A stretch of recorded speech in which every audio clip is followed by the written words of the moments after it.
The first leg of this match was what the Champions League is all about, as two heavyweights slugged it out at the Allianz Arena.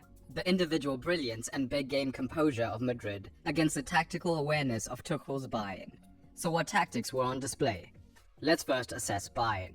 Madrid started off the game more aggressively in the defensive phase, often with a mid to high 4-4-2 block, and it was up to Bellingham and Vinicius in most instances to cover both Bayern Munich's double pivots and put pressure on the centre-backs. But with only two men deeper in their midfield, the priority was definitely to prevent the ball into the midfield. In the first half they had much more success doing this, but Bayern Munich were already hunting for a multi-part solution, firstly by staggering their double pivots so that Real were in essence using two men to pick up one pivot. Secondly, they used their centre-backs quite wide, and with Lima often supporting the man on the ball, with quick, deep passes, Bayern could manipulate the Real front two and create space for their far side centre-back.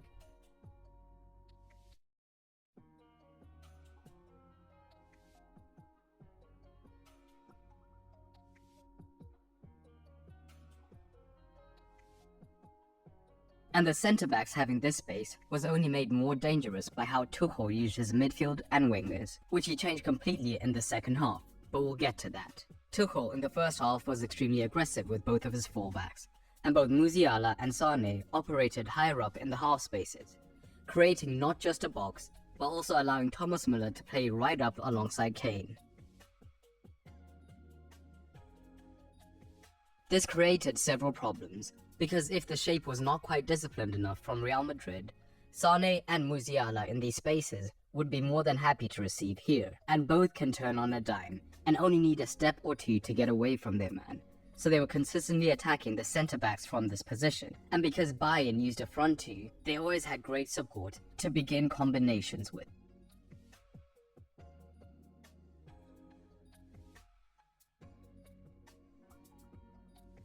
This might be the perfect example, as Bayern are attacking in their box, and Musiala in the half space is perfectly between these three men. That's all the space he needs, as he turns instantly, and Müller in that centre-forward position combines with Musiala to get him into a great position.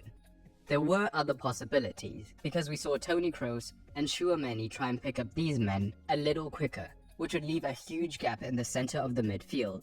And both Kane and Müller are confident in dropping in to link up play, and Real could not allow this to continue. When Real were ahead, the solution could just be to drop the front two, or at least one of them, to protect the centre further. But the simpler solution was just to defend much narrower, making it easier to pick up these men while protecting the centre. And sure, the Bayern fullbacks could get onto the ball. But despite Bayern initially committing men into the box, the threat of Real on the counter made them reluctant to commit this many men into the box, reducing their threat from crosses. But still, when the fullbacks did get onto the ball, the Real fullback would have to cover a cross, and it still provided the opportunity for underlapping runs from the midfielder to get into good crossing positions.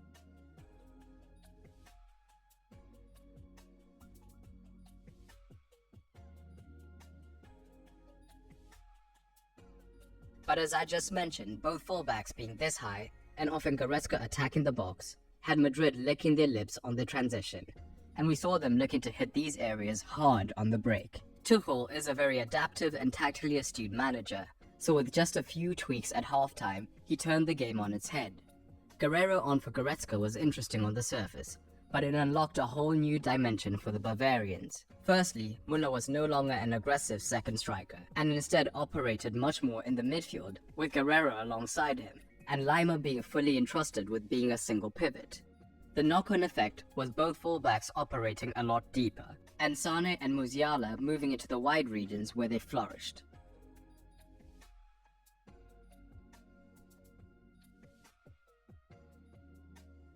Real Madrid now had huge defensive problems. There were genuine threats out wide for Bayern Munich, but if the fullback committed to moving out wide too early, Bayern still had men in the half spaces who would be making threatening runs in behind and looking to drag Real Madrid's defenders out of position. Not only that, having fullbacks deep not only drew the attention of the Madrid wingers, It also offered much more protection for Bayern against the transition. But as the second half showed, the biggest impact was facilitating the 1-versus-1s out wide. Where in the first, it was the comparatively harmless fullbacks with space, both Sane and Musiala looked lethal with this space, attacking their men relentlessly. This led to both Bayern goals.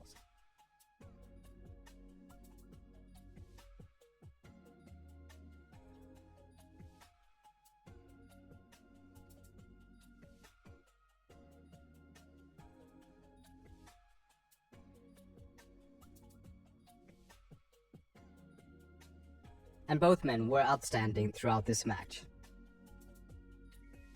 As for the Madrid tactics, they were primarily vibes-based as always, and this works well when you have experienced and high-quality players. Bayern defended in a 4-4-2 with Kane and Muller high up, but again with a potential numerical disadvantage in midfield, and just the way Madrid play in general, it was all about looking to create overloads around the ball.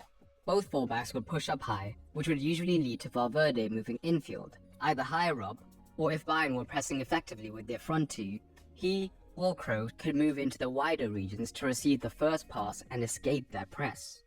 One of the reasons this didn't lose Madrid's progressive shape was Bellingham being able to drop in to be the extra man.